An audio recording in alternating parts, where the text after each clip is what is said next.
In this group of videos, let's talk about LaTeX packages, styles, and seminars. Let's go to my desktop and see the notes online. And first off, let's discuss packages. There are packages to extend LaTeX in zillions of ways. Some of them are excellent, most of them are flaky. However, when you do want to do something sort of extra with LaTeX, the chances are that someone has wanted to do it before you and has written a package to do it. So it is worth having a look through the packages and seeing if there is something that suits so that you don't get enmeshed in a lot of work. So where do you find the packages? The answer is the Tech Catalog online. So go there and you'll see this page. It's maintained at the CTAN site. And the CTAN site is the Comprehensive LaTeX Archive Network. It's got all of LaTeX in there. And let's have a look at the list of packages. And you see they don't give you a list.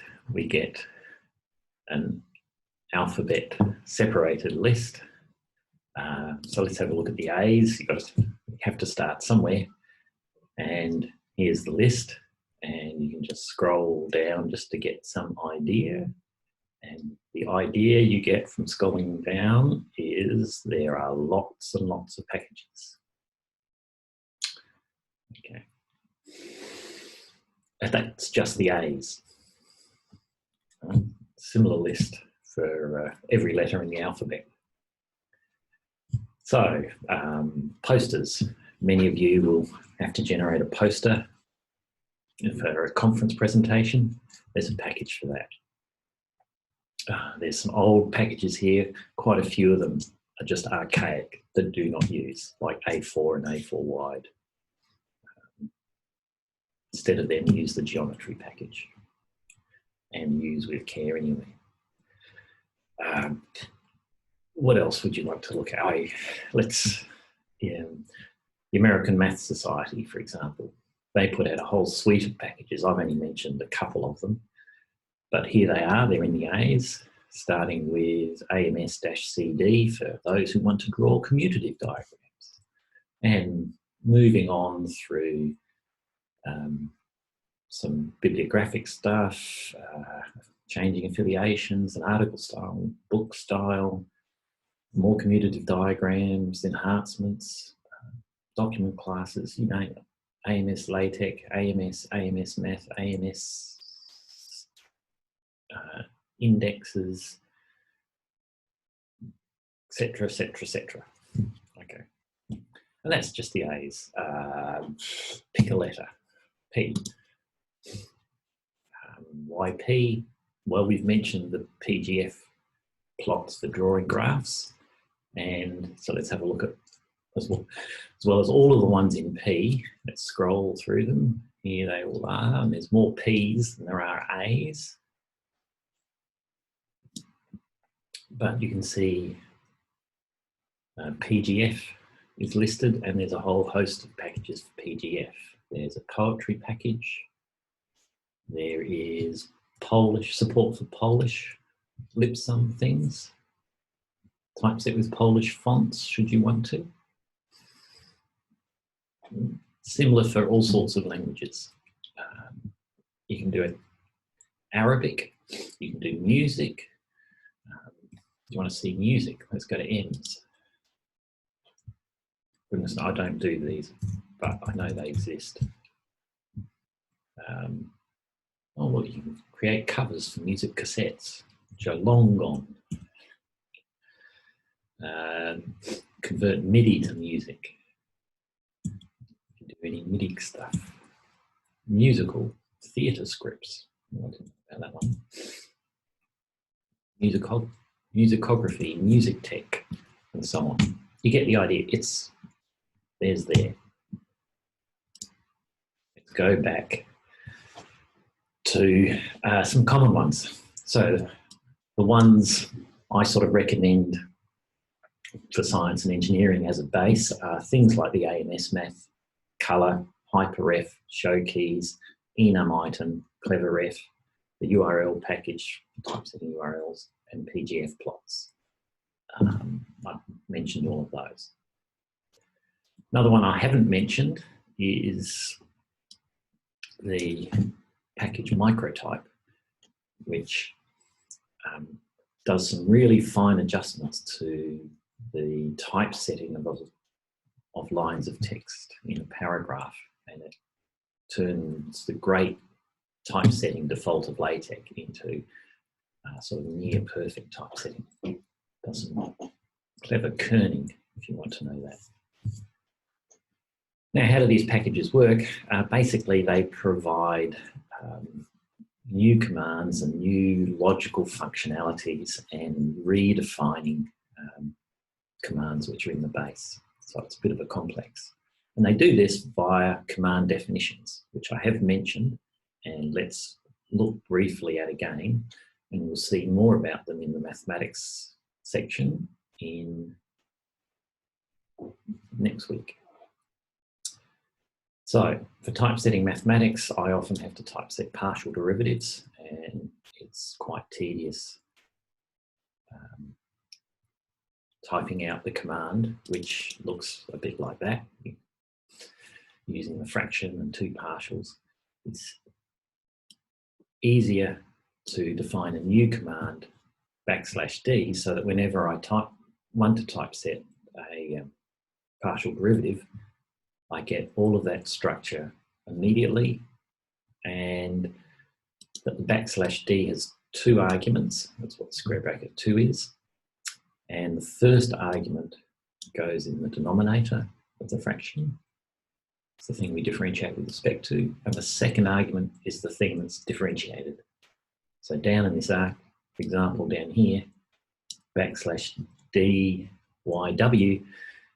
typesets dw dy. And dzv typesets dv dz. As you can see down here. It's a sort of answer. Okay, applied mathematician, I often need double derivatives, second derivatives. So I've got a command for that. The third command here, it's got one argument, and it's a bit different because it redefines the currently existing vet command. Right, so that's why it's called \renew command.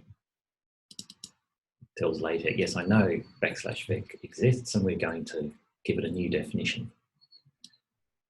And the definition is simply to typeset the symbol in bold, because the default in LaTeX is to put a little arrow above the symbol, and that's fine. That's one of the conventions in mathematics.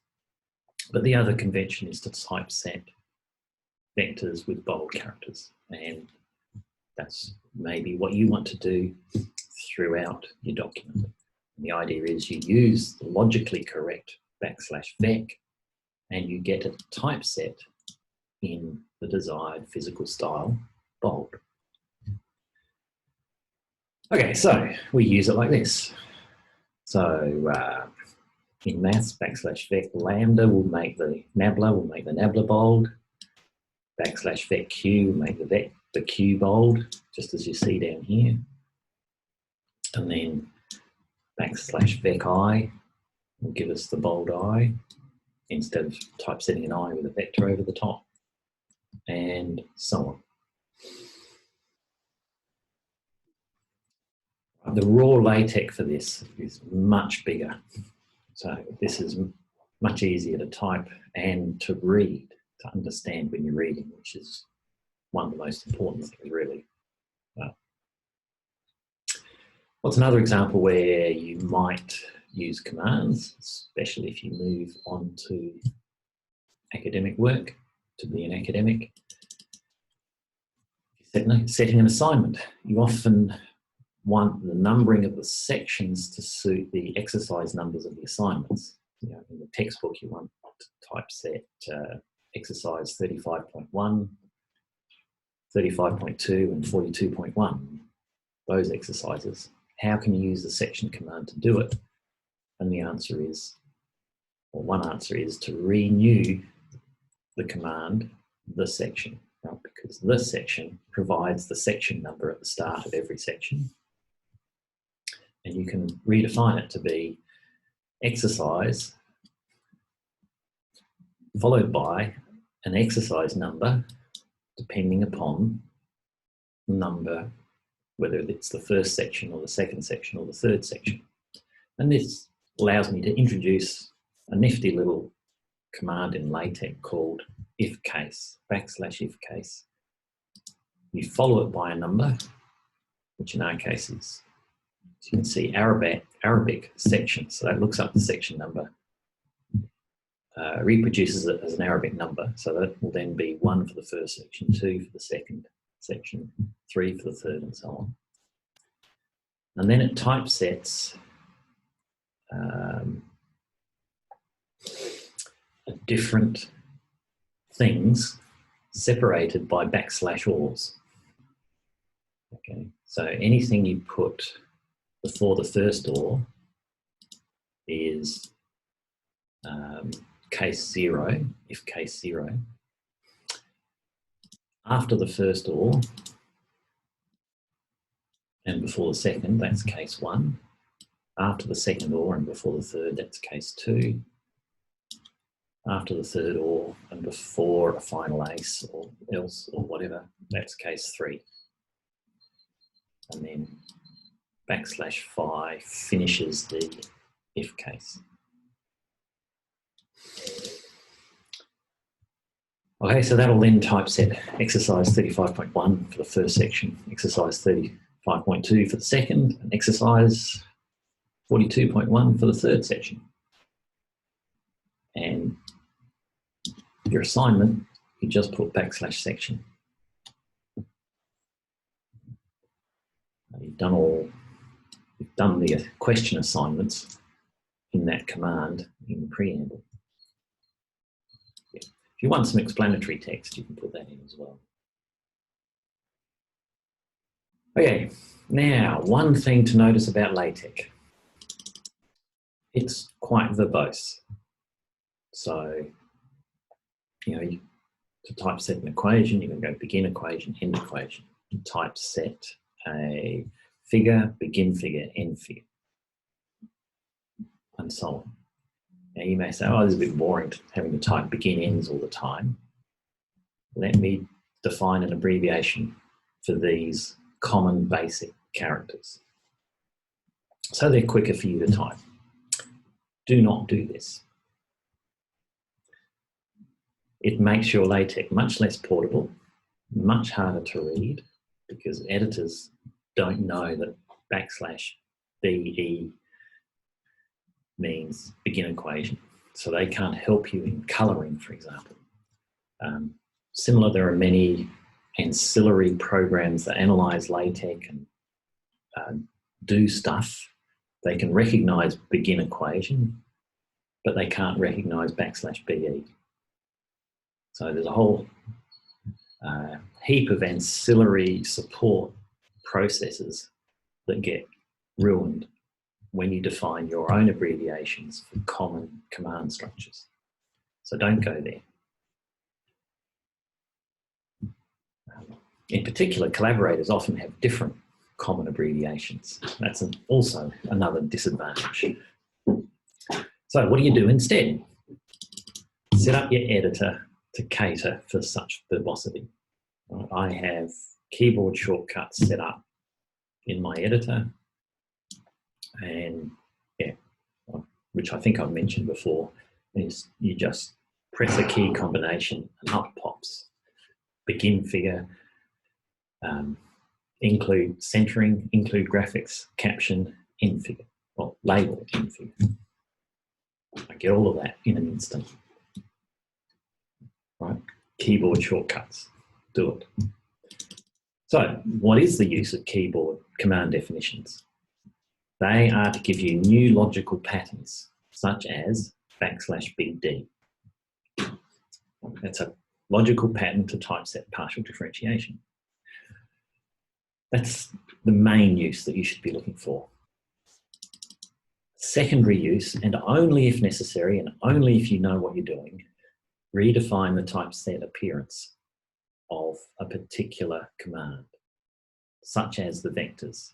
Right? The standard vectors is with an over arrow, but it's just as common to have vectors bold. And if you prefer that, that's then fine, because it's a very common widespread convention.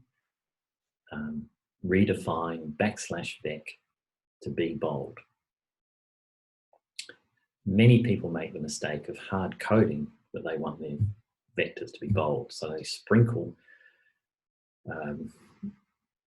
bold commands everywhere during the body text to try and get all of their vectors bold. But again, with collaborators, they might be using a different convention for bold.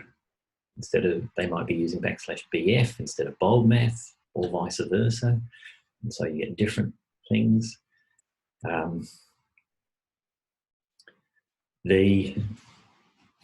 You may forget, it's easy to forget some, in which case it's not there. The correct approach is to redefine whatever currently exists to give the appearance which you know is good. Okay.